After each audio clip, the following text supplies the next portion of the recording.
गोवा में क्या हुआ? आम आदमी पार्टी ने उसी तरह के प्रयोग किए जिस तरह के पंजाब में किए, लेकिन गोवा में उसे सफलता नहीं मिली। ऐसा नहीं था कि आपने गोवा में जोर नहीं लगाया।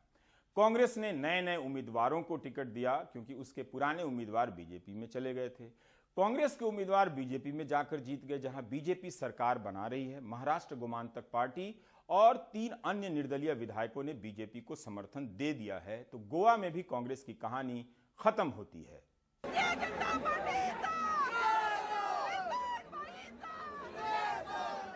एग्जिट पोल में जिस गोवा में कांटे की टक्कर बताई गई, वहां बीजेपी आसानी से सरकार बनाने में कामयाब हो रही है। गोवा की कुल 40 विधानसभा सीटों में से बीजेपी ने 20 सीटों पर जीत हासिल की। महाराष्ट्रवादी गोमंतक पार्टी के 2 और 3 निर्दलीयों ने भी बीजेपी का समर्थन किया है, जिसके बाद बहुमत के लिए जरूरी 21 सीटों का आंकड़ा बीजेपी ने आसानी से पार कर लिया। हम तो सरकार बना रहे हैं, 20 सीट भारतीय जनता पार्टी के आए हैं। मैं पूरे गोवा की जनता का आभार व्यक्त करता हूं, केंद्रीय नेतृत्व का आभार व्यक्त करता हूं और 3 इंडिपेंडेंट हमें सपोर्ट कर रहे हैं, एमजीपी भी हमें सपोर्ट कर रहे हैं। वो सपोर्ट दे रहे हैं तो हम सपोर्ट ले रहे हैं। अच्छा सर, एक सवाल ये है कि मुख्यमंत्री पद पे क्या आप बने रहेंगे? इसके आगे तो अध्यक्ष कहेंगे।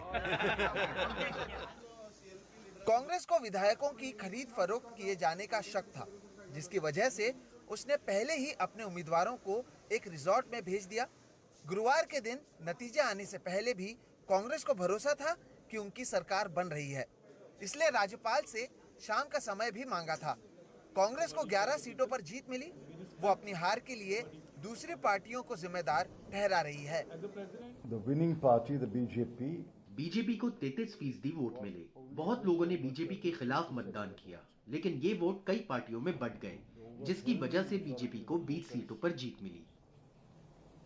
voted against the BJP, but those votes were split among many parties, which gave the BJP an opportunity to win 20 seats.